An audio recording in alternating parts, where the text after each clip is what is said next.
मंडळी नमस्कार.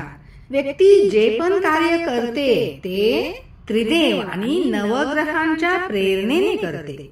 म्हणून संसारातील समस्यांमधून बाहेर येण्यासाठी या सर्वांची कृपा होणे अत्यंत आवश्यक आहे.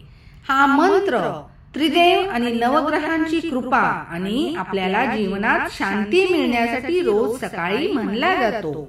त्रिदेव आणि नवग्रहांकडे सुप्रभातीची प्रार्थना केली जाते. या मंत्राद्वारे ब्रह्मा, विष्णू आणि त्रिपुर राक्षसांचा वध करणारे शंकर देव आणि नवग्रह म्हणजे भानू म्हणजे सूर्य, शशी म्हणजे चंद्र, भूमिसुत मंगल, बुध, गुरु, शुक्र, शनी, राहू आणि केतू. सुप्रभातचा साधारण अर्थ सुंदर आणि कल्याणकारी मंगलकारी प्रभात म्हणजे सकाळ, प्रभात म्हणजे मंगलकारी प्रभात. दिवस सुरू होणे याचा अर्थ असा होतो की रात्रीचा म्हणजे अंधकाराचा अंत होऊन प्रकाश येणार असेल त्यालाच आपण सकाळ म्हणतो.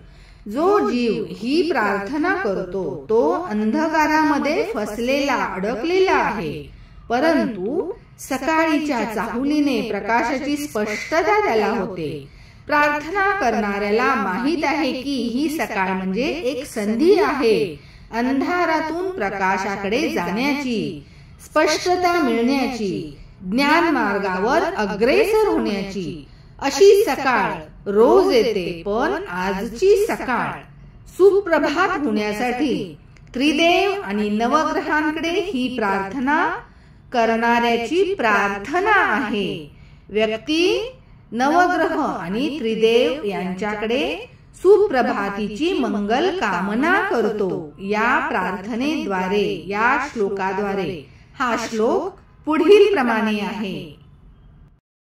ब्रह्मा मुरारी त्रिपुरांतकारी भानु शशी भूमी सुतो बुधश्च गुरुश्च शुक्र शनि राहु केतौ कुर्वन्तु सर्वे मम सुप्रभातम्.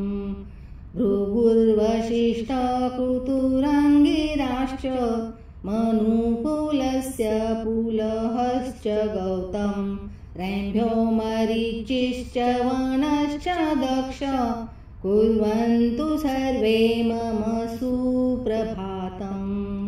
सनत्कुमार सनकासनन्दन सनातनोऽप्यासुरी पिङ्गलौ च सप्तस्वरा सप्तरसातलानि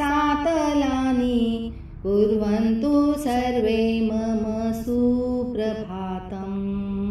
सप्तार्णवा सप्तकुलाचलाश्च सप्तर्षयो द्विपवनानि सप्त भूरादिकृत्वा भुवनानि सप्त कुर्वन्तु सर्वे मम सुप्रभातम्. पृथ्वी सगन्धा सरसास्तथाप स्पर्शी च वायुर्ज्वलितं च तेजो नभस शब्दं महतासहैव कुर्वन्तु सर्वे मम सुप्रभातम्.